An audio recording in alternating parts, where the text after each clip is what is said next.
Mga boss, tapos na nating gupitan yung ating client si Mulong. Maghihintay tayo ng customer. I-challenge natin kung gusto nila ito.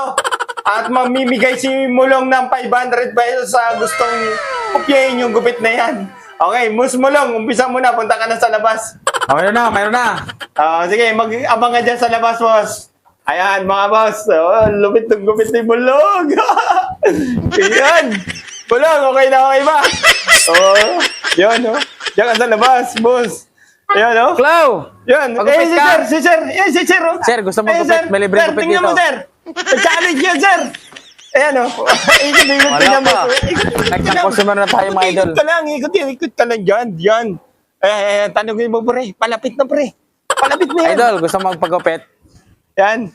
Ha? Challenge, boss. Gusto mo? Ayan, ganyan. Gagayahin mo lang. May 500 ka daw, sabi niya. Ayaw mo? Ayaw mo? Sure ka? Ayaw talaga, boss. Nakakadalawa na tayo, mga idol. May mga dumadaan na motor, boss. Ihintay kami dito na dadaan at magcha-challenge tayo, boss. Ayan. boss mo lang, parang hindi. Ayan, tanungin mo. Idol, pagupit. Sir, challenge, boss. Gusto mo gupit? Ganon? Cut, back cut yung boss. May 500 na yun mo?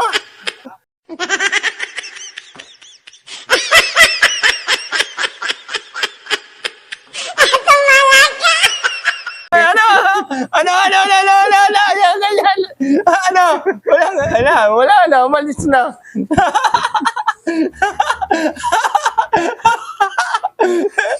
Ayusin mo kasi pagtatanong mo. Challenge nga natin yan eh. Gusto mo. Papayag na sana, hindi yung magtitripan natin. Takot ka ba? Sige, tag-250 ka na. Sige na, ako na mabibigay. Gagayahin lang yung gupit mo eh. Ayan. Idol, pagupit ka. Punta ka doon. Huwag banggitin eh. Punta ka dyan. Sige. Basta magpapakupit na yung 500. Sige. Basta challenge lang. Sige. Ayan na. Idol, libreng gupit. Basta patay. Ha? Ayan mo, sir. Ayan na, pakita mo. Pakita mo yung gupit. Ayan, sir. Tingnan mo. Challenge yan, boss. Challenge. Gupit, boss. Challenge. Basta magpagupit ka. Maraming may bibigay, boss. Wala talaga mo lang. Maraming challenge. Idol, papagupit ka? Challenge yan, boss. Marami kang matatanggap. Ayaw mo? Ganyan, gagayahin mo lang yan, hintay ka lang, long. Wala talaga tayo matsambahan, Eto si Idol. Idol, papagupit ka? Challenge lang. Ayan, gayahin mo lang yung gupit na to. Marami kang matatanggap. Promise! Ayaw mo?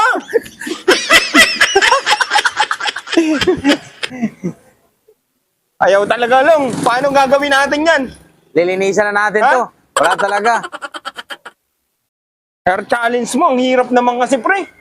Ano, pre? Hirap gayahin ng gupit na to, mga idol. Pasok na tayo. Ayaw mo na talaga? Oo, Wala ayaw. talaga, boss? Wala talaga nagpagupit, boss, ng ganyan? Shoutout sa inyo, pre? mga idol. Gusto mo yan, pre? Wala Hair talaga challenge. nagsa-challenge sa gupit na to, mga idol. Gagayahin mo yan. Gagayahin mo yan, pre. Marami kang matatanggap. Pre? Ayaw mo? Ayaw din. Ayaw din. Pre? Talagang ayaw nila, pre. Kaya nga. Hindi wala tayong magagawa. Mga boss, kanina pa kami sa labas, nag-aabang ng dumadaan sa ating hair challenge. Gagayahin lang yung gupit ni Mulong, ayaw pa nila. Ikutin mo. May 500 ibibigay si Mulong yung ganyan, Yan, 500 ibibigay, walang magpagaya, boss. Lahat ayaw. Ayan, ang ganda naman, Bat cut, Yan, bat cut. Wala, boss, gumaya sa gupit ni Mulong. Sa Hindi nila kanyang kaya, hair mga idol. challenge, di nila kaya. Kaya ngayon, mga boss, siya ang lalaking napatunayan kong matabang na nagpagupit ng bat cut hairstyle. Maraming salamat, boss. Abangan niyo pa ang Shoutout sa inyo lahat, mga idol. Yun. Yeah, thank you, mga kadama. Shoutout sa inyo lahat. At sa mga lahat na sumusubaybay sa ating channel dito sa Kabalet Vlogs at dito kay Romulo Echeverria. Yan, supportahan niyo ang channel niya. Thank you, Shoutout sa mga inyo lahat, boss. mga idol. Shoutout.